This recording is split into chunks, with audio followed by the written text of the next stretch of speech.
Thank you. Good morning, guys. Last week, Pastor Peter asked me to share a testimony. Actually, I got a lot of things to talk about. And first of all, I just thank you for this time of remembering how thankful I am. God has given me a wonderful, wonderful, joyous life. I have two things to share this morning. I hope it's not going to take too long.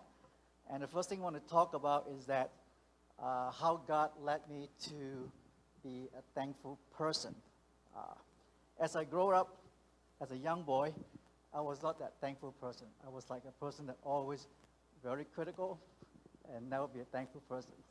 So God brought me to a journey to a point that He shows me what God's thankfulness is all about.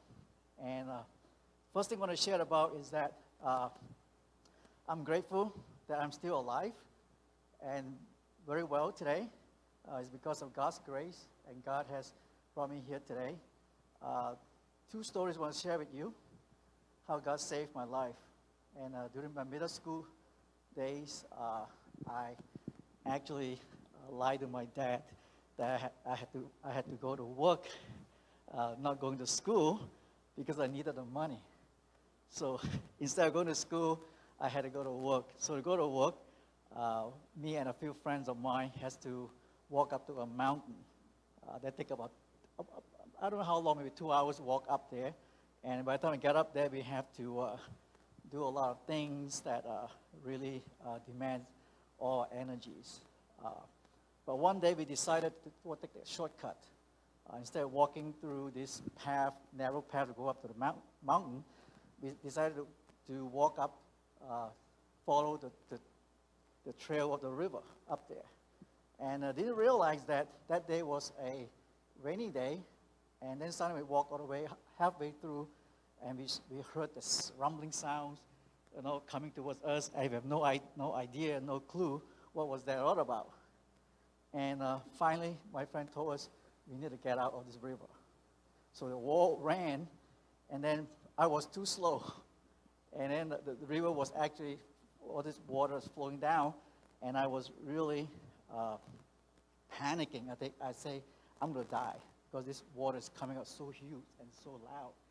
And I didn't realize that two of my friends actually pulled me out just in time, and I was safe. And I thank God that was my middle school year. So, and then in my high school year, although I was a Christian, saved by God, by His grace, His mercies, I was not changed yet. I was still a person still in God's handiwork. And during one day, we went to a church retreat somewhere near a resort area. And I was the kind of person that would pay attention and don't listen. When you say A, I do B. You say yes, I say no. The kind of things I have. Then one day, when after the lunchtime, we had a time off. So what happened was that we went out to the ocean, and we started to play water and swim. And then three of us decided to try to swim across to the island. And you know that we don't have no clue how far that was, the island. And with a basketball and a filled up tire tubes, and we tried to swim across. As we tried to swim across, we didn't realize that the undercurrent was so strong and actually swept us away to the ocean. That was in the Strait of Malacca. And it wasn't that very far, but it was far enough I can see all my brothers and sisters were playing near the beach. It's like a little dot like that. And three of us think that's it. Today is our day. We're going to die. And so we pray, a short prayer. God help me. I don't want to die today. Because if I die today, my mom would never know where I was, and so on. And I don't know what happened. Suddenly, a fishing boat came by. And these people, they spoke a language I don't really understand what they're talking about. And they saved us.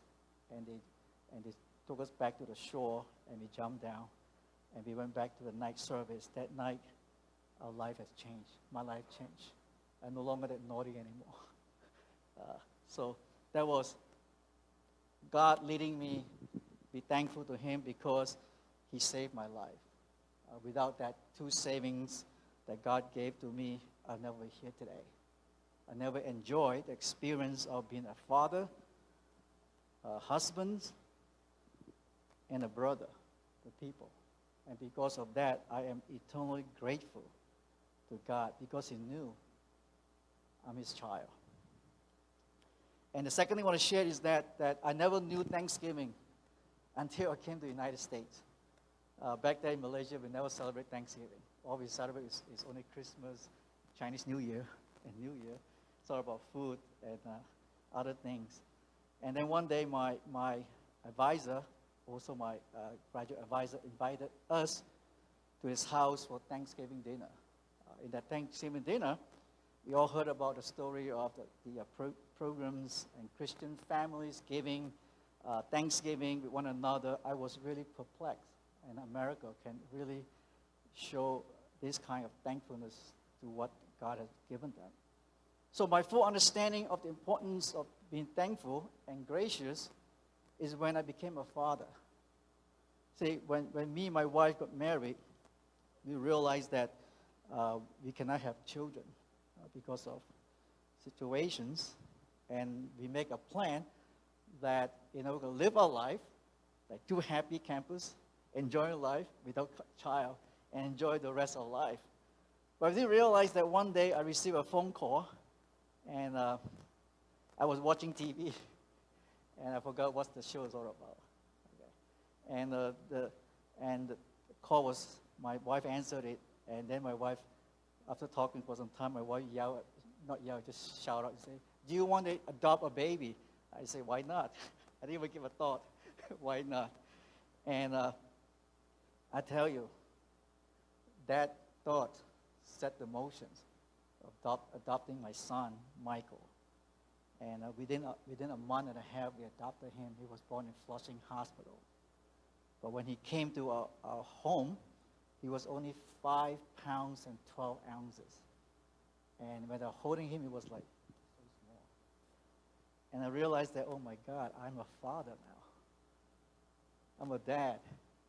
I tell you, being a dad has a lot of challenges.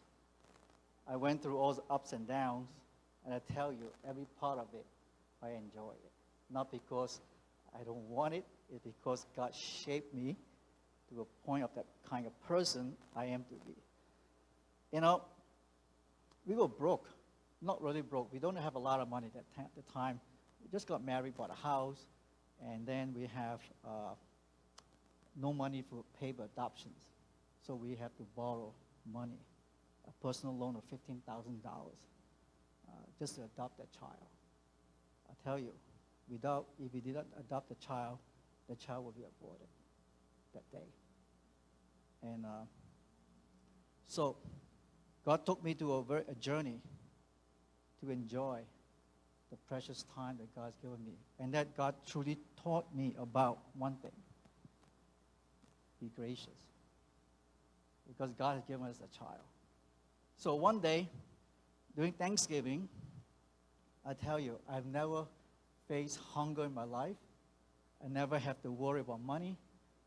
But that Thanksgiving month, I was worried. Because we were living paycheck to paycheck. And that Thanksgiving, we have nothing to celebrate. I thank God that the only thing we have in the refrigerator was milk for my child, my son. And my wife was, I don't know if she still remembers this or not. She was sick, sleeping at home, and I was in my kitchen, and I don't know what, I was in total silence because I have nothing to celebrate with me. Then 6 o'clock p.m., a brother called me up. Would you like to come over for Thanksgiving? I didn't even say a word. I said, yes, I'm coming over because I was hungry. And I went over, and then without telling this brother, the whole story, and then the brother was kind enough to pack up a lot of things for me to go back and give it to my family to eat. Unfortunately, my wife doesn't like turkeys, so I had to eat all the turkeys and later on cook it with this choke, eat. So why is this so significant to me? Because I learned to know God's heart. I learned to know that God knows what we're going through in life. Because of that, I'm constantly reminded to be careful for nothing, prayerful for everything, and thankful for anything. So in closing, I want to share a story I read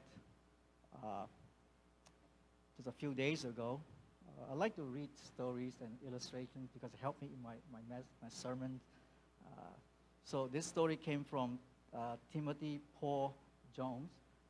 Told a story about how he adopted his daughter. And this adopted daughter was also first adopted by another family.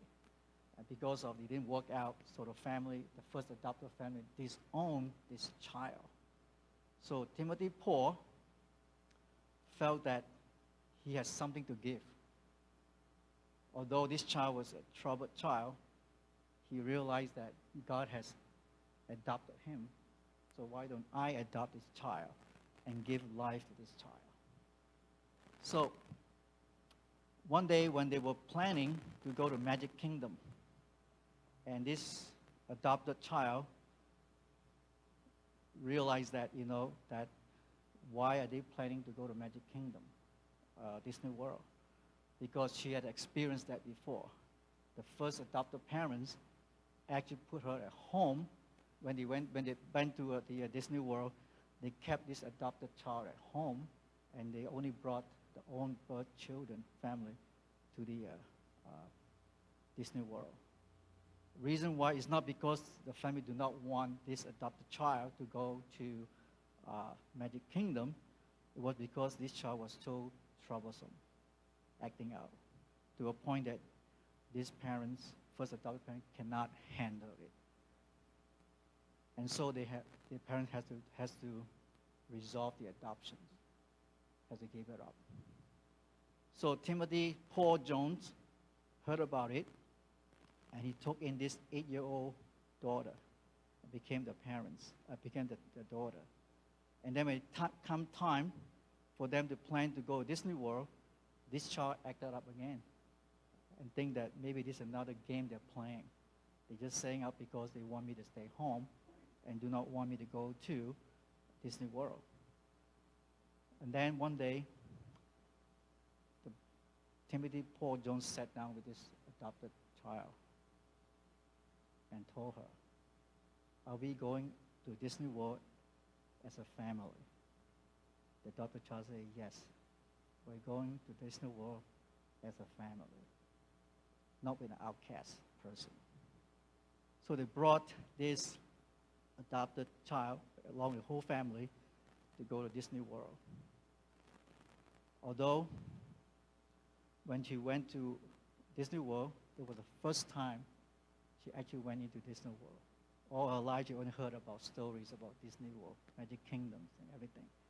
But this time she had a blast because the second adopted parents actually brought her there. And then later on that night, this little 8-year-old child told her adopted father, see, Daddy, I finally got to go to Disney World, but it wasn't because I was good. It's because I'm yours. I'm your child. So likewise, and for that, I'm forever grateful to God for adopting me, a sinner, to become a child. Just like this child say, it wasn't because I was good. It's because I'm yours. So with that, I'm very thankful that through my early days, I almost died, and for the time I experienced adopting someone and immersing into the situation and become to know being a dad. And although we have a lot of ups and downs, but I thank God that God saw me through many, many years. Even though during that time when we were doing church planting in Flushing. Those years was not really, I shouldn't say great years for me. I still had to carry a lot of burdens, but I didn't share to a lot of people. But I tell you, I'm a stubborn guy. I always tell God, God, my problem is your problem. You're going to solve it for me. So, one verse I want to share here today, and it Romans 8:15 says that, "For you did not receive the spirit of bondage again to fear, but you received the spirit of adoption by whom we cry out, Abba, Father." And because of that, I learned to look at people in a very different manner, because everyone has a story to tell. So this Thanksgiving week, let us continue to enjoy the time we have and learn to thank. Count your blessing, just as Pastor Peter said earlier. Be thankful. So we're not only limited just to November, Thanksgiving days, to say thank you. But if you practice Thanksgiving and be thankful every day, your whole life is going to change. You look at people very differently. You're no longer that critical person anymore. Because why? This person is not because he's good, because he belongs to God. May God bless all of you guys.